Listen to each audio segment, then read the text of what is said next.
Kumeze neza cyane turi rero kuri Eden Garden Resort hagiye kubera match zidasanzwe ni match zikomeye ni match ziko ziraba mu nkino z'imizunguruko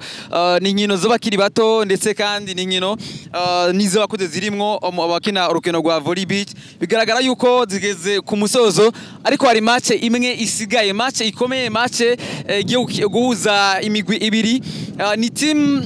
Niyonga Fiston ndetse na team Bertrand Iteriteka niyo equipe zibiri za mbere zikomeye mu gihugu imwe irasohoka kubera ko yatsinze iyindi nayo iraza igatsinda ariko igasohoka kubera ko yayitsinze bigaragara ko rero agiye kuba match ikomeye tugiye kuraba ninde agiye gutsinda hagati ya team Fiston ndetse na team Bertrand ariko twafise twese bose kuri screen za kamera za Black TV bigaragara yuko bagiye kutubwira ko match ikomeye reka mbanze mikaze wa mbere yitwa Fiston ndagwaye ikaze kuri Black TV murakoze cyane ko mikaze ndabashimira match ikomeye ni match mugiye gukina na team Bertrand ni equipe ikomeye irimo na muto yiwawe Madudu bigaragara ko ni match ikomeye tugwaye kazo kugira ngo tuganire mu kanya gato murakoze cyane mugenzi we nawe ni Iteriteka Bertrand batazira kibeni nawe tugwaye kazi murakoze cyane ni match ikomeye mugiye guhura na equipe mukebana bango mukebana bien sûr mukebana kubera ko ni equipe musaba kubera ko mwayitsinze ni equipe ifatwa nk'iya kabiri namwe muri abambere mugafatwa nk'abakabiri namwe mugifatwa nk'iya mbere nawe nizira ko ni match idasanzwe kibe ni match ikomeye uno munsi match mwitegure gute mwe na mukunzi Chris Ornel twebwe wacu match tuyitegure ni match ikomeye twaje twateguye ko dushama ingufu zikomeye nyinshi kubera dukina na equipe ikomeye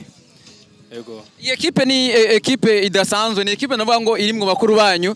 Fiston ni mukuru wanyu ndetse na Dan nawe nyine ni mukuru wanyu ariko iyi match baravuga bati ubuherutse umwaka weze baravuyemo ariko namwe mwarabajanye bavuga bati uyu munsi ni umunsi rero uko batsinda ibyo namwe mu byakira gute muri team yamwe na Amadudu twewe ivyo kuri equipe yabo ni ikintu cumvikana agashavu ku mukinyi gategerezwa mugani kagashavu kari positive ata kibi kiba kirimo twe kubwe wacu natwe tuza dushaka kubereka yuko natwe tutarabana bikunze twasaba kwatsinda azabisaho team Fiston ngo agashavu muteza kwagira agashavu namwe murakemera agashavu mu rukino nikobura mbwa sika agashavu ko kugwana nkuko sanzwe tuvyumva okay nagashavu ka kugwana ego nivyo muragwana mu kibuga mbwa harimo fair play mugihe hari usinze nyuma y'ikibuga mu bandi muri abagenzi mugambwiye mu kibuga agashavu ko nikobura mbwa agashavu ataragashavu k'intambara kuko umuntu yovyumva iyi equipe ngo mwajanye muri Ghana muyerekeje mu batwaza amashagoshi nabo bariko barakina uno munsi ngo bwiriza kwereka ko ari bo bakuru nibwo butumwa mu bafitiye bo mu kibuga hakina babiri hagatsinda umwe nivyo twaza gukina uza gutsinda sovuga yuko ati twaje amashakoshi umwaka uheze yuko byo bandanye gusa iyo dushaka muga mu gihe byoshika naho ni ya fair play nagumye mvuga bishitse bakadutsinda mwasha tuzo tugize muga natwe tubatsinze twibaza ko bo byakira nkuko byo babishitse ari umuntu yumvira ngo iyi equipe kirimo muto yiwawe gushobora kuba ari equipe nto gusumba equipe yiwanyu ivyo nivyo cyane nawe urabivuga kwiki bo uravye nk'ivy'imyaka nivyo ku ruhande rumwe muga namu by'ubuhinga ivyo ntibiraye imyaka kuko hari n'abakina murajya ama equipe yandi tuzi burakomeye ugasanga nk'umuntu w'umurejande bakinyera mutewe mbwa ngeza kamikro ugasanga bakinyera mutewe mbwa aramusumbije mbwa sovuga ko ari experience novuga nawe afise evolution ko aba yarageze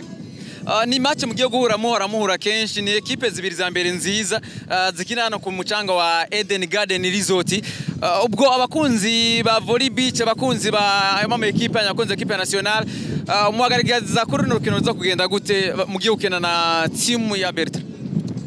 je nibaza ko rukino zo rubereye ijisho kuko twese nibaza twayiteguye bikwiye kandi twafise na ka experience gakeya twarakuye mu mahanga canke ngaha nyine muri tournoi local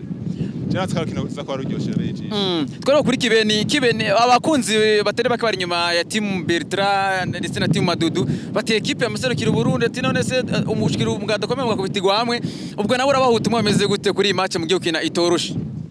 match ino munsi ntiwovuga ngo uyu n'uyu batsinda kubera nkuko babivuze ni equipe twaramaze umwaka hose dukwana ama entraînement turamenyeranye turazinanye icyo gusa nabwira abafana uza gutsinda niwe azoba akomeye kuko mva atsinda ukomeye turindire uza gutsinda niwe azoba akomeye umwaka kuko ivyo mwaka uheze ya vyaraheze ko n'abara ba kabiri nkubu sibo ba kabiri bubu sibo ba mbere bubu umva ibintu bigenda bihinduka. Ubwo tugigwe ko pronostic yawe iyi equipe ya Fisto na Dane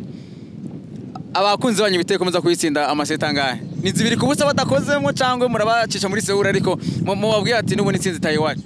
abanda abanyarutsa gusa baza gutwara imwe kugira ngo akenze 2-0 akenze bitekereze neza bitekereze neza dukine ariko urabanyarutsa usigura 2-0 ndabatsinda Fisto ngo 2-0 muraza kuzakira mu mutaye muvuga muti naco muri equipe nkuru nibaza ko atazoje kwinobera turaza gukina ubutsinda